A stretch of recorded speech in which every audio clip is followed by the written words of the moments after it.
Hare Krishna.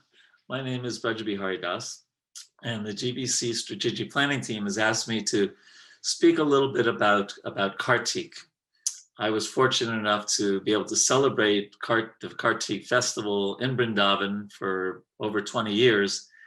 And I thought today I'd talk a little bit about what Shastra, what Srila Prabhupada says about Kartik, how to honor Kartik, how to celebrate it, some of the history in ISKCON surrounding how Kartik has become such a popular part of the ISKCON fabric, and some of the festivals that happen within the month of Kartik.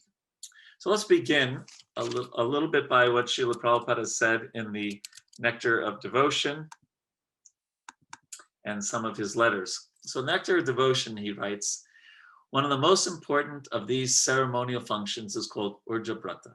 Urja Brata is observed in the month of Kartik. In the Padma Purana, it is said, the Lord may offer liberation or material happiness to a devotee, but after some devotional service has been executed, particularly in Mathura during the month of Kartik, the devotees want only to attain pure devotional service to the Lord. And then below that, you'll see that there's a short excerpt from Satsvarup Maharaj about the first Kartik celebration. And he writes, the first time we observed Kartik was in the late fall of 1966. We would go to his, Srila Prabhupada's apartment in the evening.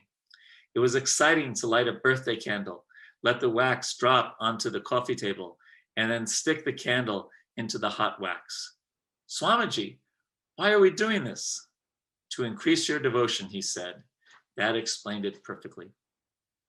And then interestingly, Srila Prabhupada strikes a somewhat different tone in a letter to Jayapataka Maharaj in 1969, where he said, you have asked about the specialness of the month of Kartik, and the answer is that it is a special inducement for persons who are not in Krishna consciousness to perform some devotional service.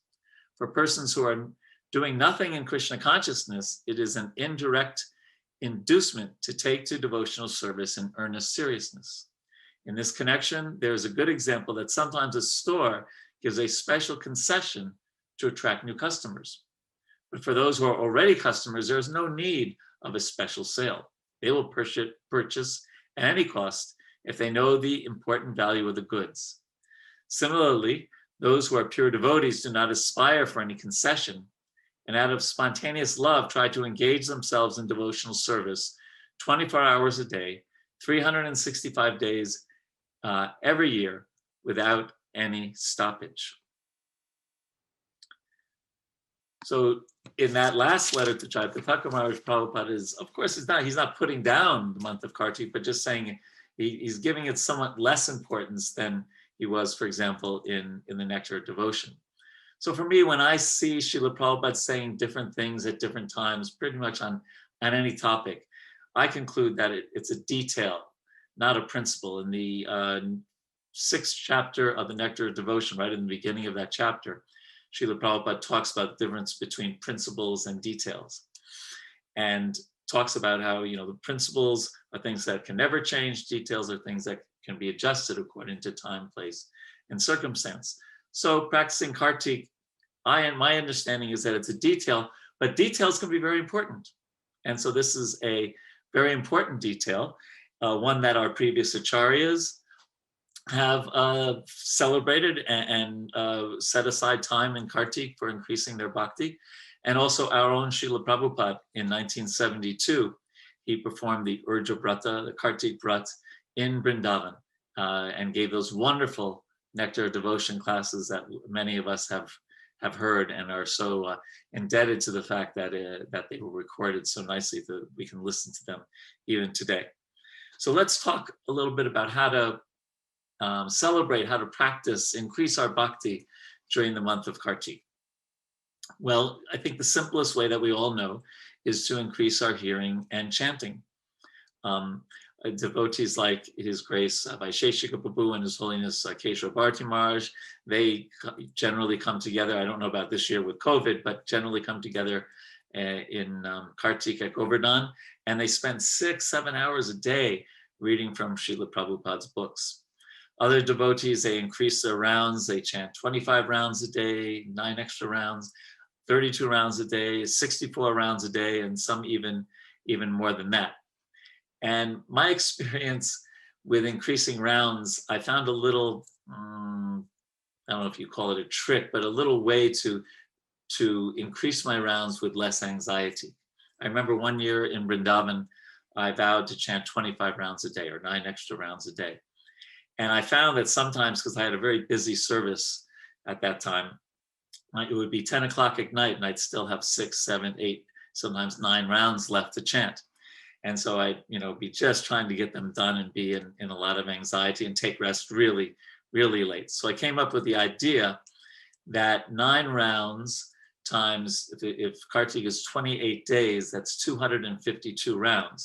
So I just had to chant 252 extra rounds that month. Sometimes only chanting 3 and sometimes maybe chanting 30 extra rounds, but cumulatively 252 or whatever, if you're chanting 16 extra rounds or 32 extra rounds or 48 extra rounds, you just multiply it in that way. And I found that a great way to increase my japa and not increase too much my level of anxiety.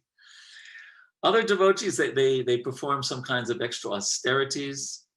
Some may give up sweets for the month of Kartik, which is a challenge, especially on Govardhan Puja.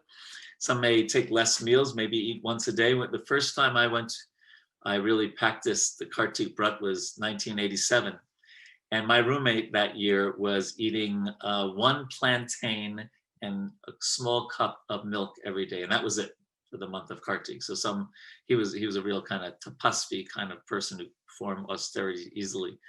I remember one year I did Vrindavan Parikrama every day for the month of Kartik. So we can do different things. One year I was so up to my ears in management at that time in Vrindavan, and with so many hundreds, if not thousands of extra devotees coming and wanting to talk to me and deal with some of their issues. My vow that month was just remain sane, just somehow remain sane, somehow get through Kartik without losing my mind because of so much extra work and extra devotees.